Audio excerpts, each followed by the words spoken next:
Hello, welcome to White Birch Tarot and Astrology. I apologize in advance for my croaky voice, and also I did not put the planets where they are. This is about the new moon in Libra, which is opposite Chiron. Oh boy, it's also in a T-square. It's just, look at this. This is crazy. This is really powerful stuff here. So here's the new moon at 28 degrees of Libra, which is exactly conjunct my Neptune. Ooh, so I'm kind of goofy tonight. And it's opposite Chiron, not exactly, but pretty close, in Aries, where Chiron's been for a while. And then we have Chiron squaring Jupiter. Jupiter's opposite Pluto. They're not close, but we have a T-square. We have this. It's crazy. Okay, so what does all this mean? So here is, I'm sorry about the shadows. Hey, that's better if I get my head out of the way. Here's the new moon, 28 degrees of Libra. Okay, the moon is our emotions, receptivity. The sun is our masculine energy. The moon's our feminine energy. The sun is shining some light on something here. And the moon is hidden from us, though, for a few days. So it's kind of going within energy, but it's a new beginning. So it's opposite Chiron, the wounded healer. Now, I read, I listen to other astrologers and I read things. And the general consensus is that this is about, wanting harmony and balance and connection in relationships, and how to do that in dealing with our primal wound, the wounded healer here, in the sign of our self-identity. And so it's about balancing and, trying to get relationships, between self and relationships. And I agree with that. But I also feel like, since it's squaring Jupiter in Cancer, which rules the family and the home and childhood, I think, as I've always talked about, the Chiron is your primal wound, the wound that doesn't heal, but the place where you can be a wounded healer yourself. So when it's in Aries, it's about how you created your self-identity. That always happens in childhood. Let's face it. You can change it sometimes, but that's where you first get wounded. So I think that this is a lot about, since Chiron's in Aries, it's about wanting and desiring authentic connections. Oh, sorry, I keep running into this notebook here. Let me get it out of the way so I can stop making noise. Stop making sense. I think it's a lot about a juggling act between how we need to be fair and balanced in relationships, conversations, communications. It's Libra, truth, justice, balance, harmony, ruled by Venus, and us being authentic. And I think it's kind of a reminder to us, or maybe even an awakening. It's like learning how to do a balancing act and remembering that the balancing doesn't stop. Like, let's say you get to a certain point in a relationship. I don't care how close you are to someone. It's a constant balancing act between your needs, your desires, yourself, your identity, your authenticity, and being open and kind and just with other people, and allowing for this back and forth. And I just feel a really strong desire here for really deep connections, especially since we have Mars and Mercury are here in Scorpio. They're conjunct at 20 degrees. That's a water sign, and it's making a grand trine where the energy flows very smoothly between Jupiter and Cancer. Jupiter expands everything he touches, and here's a very emotional sign ruled by the moon, which again is squaring Jupiter right now. But we have this grand water trine, Saturn in Pisces, which is very karmic, very real. And then we have, okay, let me stick with one thing. I knew I was going to jump all over. So we have this grand trine. We have a lot of emotions flowing here. So Mars and Mercury. Mars is your body, your desires, your actions. Mercury is your thinking. So your thoughts could be manifesting in your body. You could be very restless at this time. You want the truth. You want intimacy also. There's a huge desire here for an authentic, extremely intimate connection. And I think 2 days from now, let's see, this is the 21st. Yeah, I think on the 22nd or 23rd, depending on where you live, Neptune is retrograde. He's going to go back to 29 degrees of Pisces. Let me see the dates here. I wrote that down if you care. Okay, he first entered, Neptune first entered Aries on March 31st of this year, made it to 2 degrees of Aries. I'm sorry, over here in Aries. And then he went retrograde on July 4th, 2025. And so on the 22nd or 23rd, depending on where you live, he dips back into Pisces for the final time in our lifetimes at 29 degrees and stays there until, okay, I know I wrote it down, until January 26th of 2026 when he moves to 0 degrees of Aries. So I don't know about you, but I'm kind of tired of Neptune going back into Pisces. And what I said last time when I posted was, it's like you go, I don't know why this comes out here. You go into the woods to go to the bathroom, and you walk out and you think you're out of the woods, and you look down and you got toilet paper on your shoe. Sorry for the scatological reference there, but and you know, earlier, this is just goofy. I was thinking to myself, for those of you who watch Gemstone Tarot with Gemma, and when she says something, you know, risque, she calls herself lorry driver Gemma, because a lorry is a truck in Britain. And I was trying to think, I thought to myself in my head, I thought, oh, something I thought earlier, I said to myself, oh, you're being, and I said it wrong, I said you're being Gemma driver Lori, because my name is Lori. Okay, I thought that was funny, but I don't hear any laughter. So we have a lot of very emotional energy. And I don't know about you, but when Neptune gets close to Pisces, which I said he's going back in like tomorrow or the next day, depending on where you live, it's so nostalgic. Oh my God. And this, I already said that this is on my Neptune, so I'm kind of goofy tonight. But so we have this grand water trine bringing in emotions and karma and the mind and the body. We want to get to the bottom of things, and we want connection, but we're thinking about the past, and we're dealing with the past, and we're trying to heal the wound, but it's, you know, it's opposing this new moon, so it's kind of a struggle here. There's so many things here. So let's see, this is, okay, hold on, 30, 60. Yeah, this is a square. Well, I should know that because it's red. This is a square. So we have two T-squares. We have one with Jupiter at the head between Chiron, Jupiter, and the new moon, the sun and the moon. Wow, we have two T-squares, no wonder. So Jupiter's at the head of one, Jupiter in Cancer, expanding our emotional self and our memories and our childhoods and all that. And then we have another T-square here with the new moon at the head. And I'm counting Pluto, even though it's only 2 degrees off, because it goes 28, 29, 1, 0, sorry, 3 degrees off. But it's in Aquarius, so it's in an air sign. So we have, so is this. We have air, water. Because,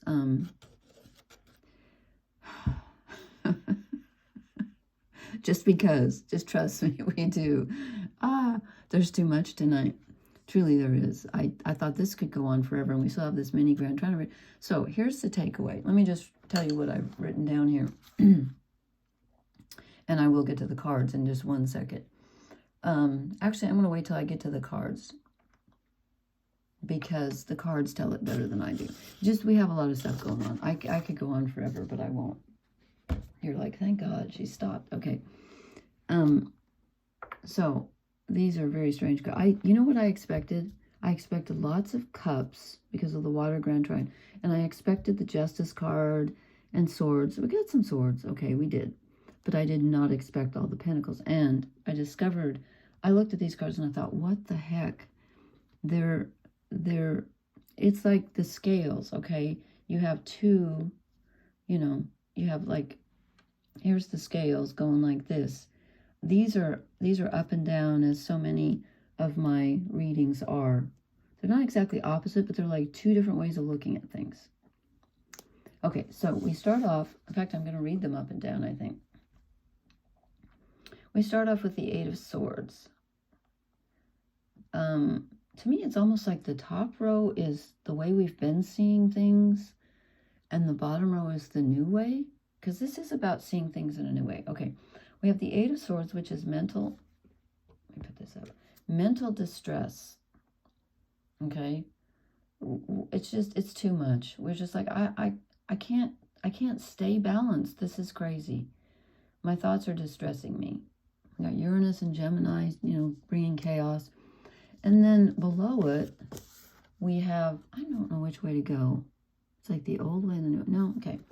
Okay, and then I think the new viewpoint we can reach with this new moon in Libra is we can get a breath of fresh air.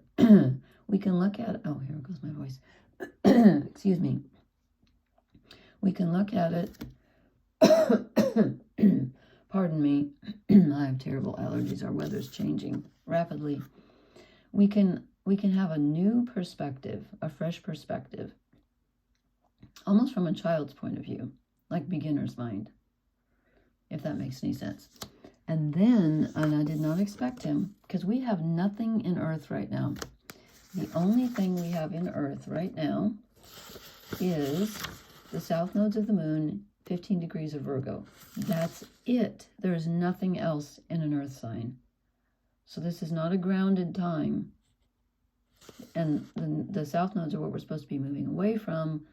But, you know, we need that little bit of grounding. Trust me, we do. So I was really shocked to see the King of Pentacles. And I think the reason, I'm sorry about my voice. Look who's below him, the Queen of Pentacles. You know what I did?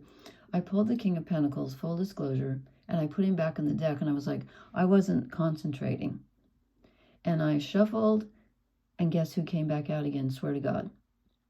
So he is meant to be here. I was like, no, you're not. And then I drew the Queen of Pentacles below him, and I thought, oh, okay, sorry, he is supposed to be here. So this is us trying to control everything, trying to control our lives, our literal physical lives, being in control. And this is what the new perspective is saying. Yes, you want to have a modicum of control, but you need receptive control. There's a difference between the masculine and the feminine, believe it or not. And I don't mean gender-wise. I mean, one is creative and one is receptive. And it's asking us to be a little bit more receptive right now. Still, you're still in control, but you're a conduit. You're a chalice. And how do I know that? Because the overall energy card, and I will talk about this more, is the Magician. Yeah, that's us. Okay, so then I got the Nine of Wands. This is, I think this is Neptune moving back into Pisces, even though it's a wand card. We're battered, we're tired, we can see the shore, but we have another obstacle to go through. We're like, are you kidding me? Again? Yes, Neptune's moving back into Pisces again with Saturn, and there's going to be a battle between, you know, what's reality, what's fantasy, what can I hope for? But you got to have faith. You just got to have faith, and you got to keep on going. But I say keep on going because that's what the Nine of Wands is. But look what's below it. The Tower. Which in a way is things being out of our control and something just suddenly our point of view changes and we're like, I can't keep doing this the same old way. I have to do this in a new way. This is Pluto in Aquarius saying, you know, the paradigm's changing, folks. It's time.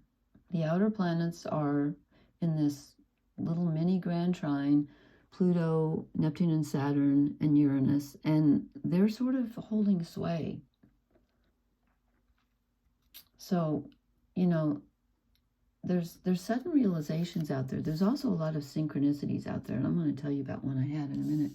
Another one, just briefly. Okay, then there's the Ten of Pentacles. Okay, this is what we want.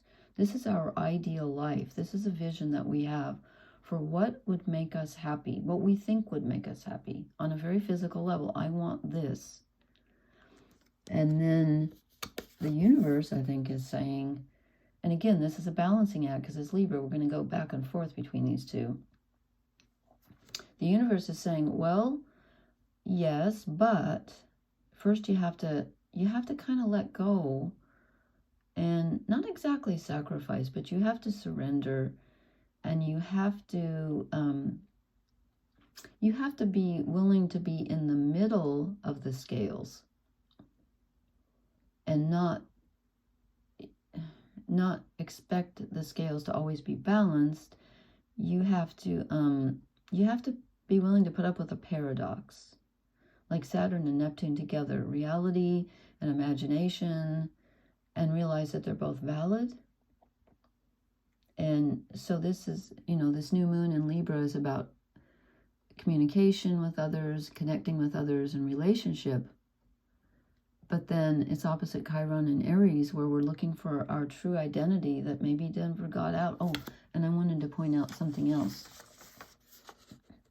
Along with Mars and Mercury conjunct, we have Black Moon Lilith in Scorpio. She's the wounded feminine. Okay, so that's coming to light. And again, feminine doesn't mean just for women. It means the receptive part of you, the deep emotional part of you that was shamed, that wasn't allowed to exist in your culture or your family. She's conjunct them too. So she's part of this grand trine. So there's something about being receptive rather than being too active. That's why we have the Queen of Pentacles down here instead of the King. We're supposed to switch, I think. So yes, you can think about what would make you happy. And, this whole thing to me is saying, with the new moon in Libra, opposite Chiron and Aries, it's saying to me, I will no longer, I'm going to hold my border. That's the Nine of Wands. I'm going to keep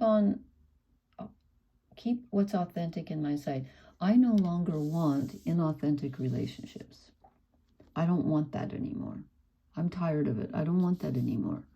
I want something that I can hold in my hand that allows me to be who I am, and I want it to be real and valid. And you're not willing to compromise, and yet on some level though you have to surrender, but it's not surrendering to other people. It's surrendering to your true nature and something that's bigger than you, that's outside of you. Okay. I'm going to talk about the Magician for a minute because he's very important. So the Fool, which comes before him, is the 0 card. She doesn't have numbers on this. This is the Liz Green Mythic Tarot. The Fool is 0. So like in quantum physics, quantum mechanics is like 0 is the pure potentiality. It's a wave energy. And then the Magician has one hand up and one hand down. He's the conduit that I already talked about. He's receiving the divine energy, and then he's got the 4 elements here, and he manifests something real, i.e. a particle, which, if you read about that stuff, it's not even really a thing. It's just a ball of energy, but it's a thing. Anyway, we're manifesting something, but we have to remember that the energy comes through us, so the lens through which we're viewing the world is very important. Because we're the container, so whatever shape, not like literal shape we are, but the way we look at things is it's gonna change the way the energy manifests. And I was thinking about manifesting today, because I'm going to tell you this real quick, and then I'll show you the oracle card. So I'm out walking today, and I don't know why, but I asked myself in my head, well, where else would you ask yourself? In your foot. Have I ever stolen anything?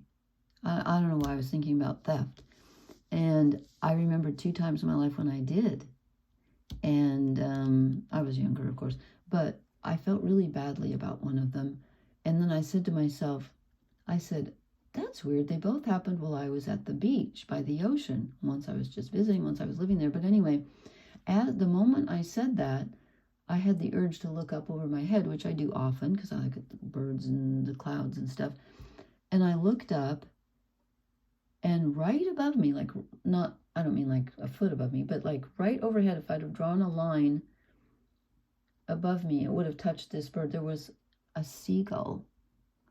And now, I live in the Midwest of the United States. The nearest ocean is thousands of miles. I don't know where, I suppose Texas is a little closer. But believe me, it's a long way. Now, have I ever seen seagulls here? Yes. Sometimes they're on the lake, and sometimes I see them after a storm.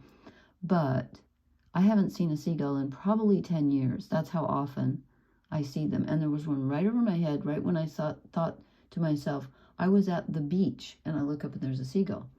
So I said to myself, am I psychic, or did I just manifest the seagull? Well, what you put your attention on really does grow. And I'm not one of those people that believes that you can just, you think something and then it appears. But if you start thinking about synchronicities, you're going to have a lot of them. And so it does matter what you put your attention on, for sure. So with this new moon in Libra, it's about evaluating, because Libra is very mental. It's an air sign. And then I drew 2 oracle cards. I want to finish up. I want to mention one thing. I don't know why. Just because the other night when I left my thing about synchronicities, I said Stevie Nicks was my favorite singer, and she is. But my close second is Sandy Denny, who was British, who died very young. But I've been listening to this song. It's very, very nostalgic and haunting. So don't go there unless you want to be moved. It's called Next Time Around. But there's a line, 2 lines where she says, oh, I can't think of the lines unless I sing it. You don't want to hear that. I wish I were somewhere, but not in this town. Maybe the ocean next time around. Okay, I don't know why I'm saying that, but it's just a great song. Have a listen if you feel like it. Okay, Dust Devil. This is my new shaman's dream. Dust Devil, moving out of stagnation. So I looked at the book, since I'm not real familiar, and it says, embrace the chaos, trust in the process, moving out of stagnation. Okay, that's what I was talking about with, whoops, just lost my place. I'm trying to hold up a hot water bottle. I can't do this. Go down. Okay, now I'm talking to inanimate objects. Okay, I'm just going to be part of this. Stop asking for things to be perfect. Awkward, messy, conflicted, exuberant, and wild is how you shift. Trust this process. That's the Hanged Man. I just pointed to the Magician, but that's the Hanged Man. Trust the process. The Dust Devil knows what you need when you need it.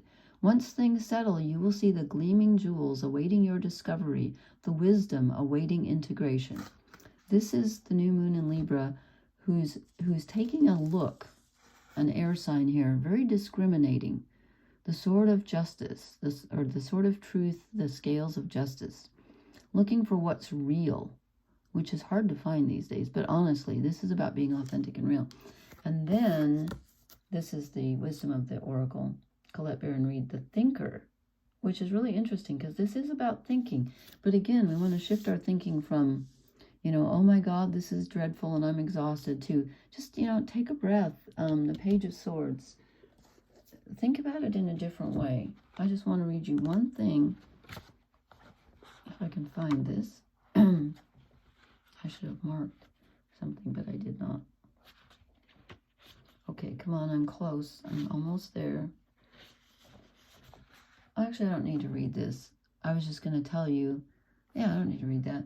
I was going to tell you that this means 2 things to me. One is that it is time to think about the way you relate to people, the way you communicate, and think about balance and all that. It is about thought, but it's also kind of a warning, I think, not to be too logical, because you have to embrace the paradox. When we have Neptune getting ready to move back into Pisces with Saturn, there's going to be paradox. And there always is, actually. There always is paradox. And we have, Chiron and Aries opposite the new moon, so it's self versus others. We need to realize that what looks like a paradox is actually the truth. I hope that makes sense. Stay in the middle of the scales and don't expect them to be perfect. The process is messy. And that's okay. That's okay. But, we can see, I think we can see the goal. It's just kind of moving in and out of sight as these planets continue to retrograde And I think Jupiter goes, let me look, Jupiter goes retrograde on, yeah, 11/11, November 11th. Jupiter goes retrograde at 25 degrees of Cancer. So there's that. And let's see, did I miss anything I wanted to say? Okay, see your wound where you might have had a struggle or where you've been neglected between yourself and others. Make sure you're not over-pleasing others. And yeah, you really want an authentic connection. I already said that. Oh, and also, this helps us to be a little bit detached, like in our conversations, and it kind of wants us to be a little less emotional. And again, a little less in control. But just be more receptive. Okay, sorry that was so long, but this is a really powerful new moon. So thank you so much for listening. Please hit the like, share, and subscribe buttons, and please leave me a comment. I love to read them. And thank you very much for being here. Blessings. Good night.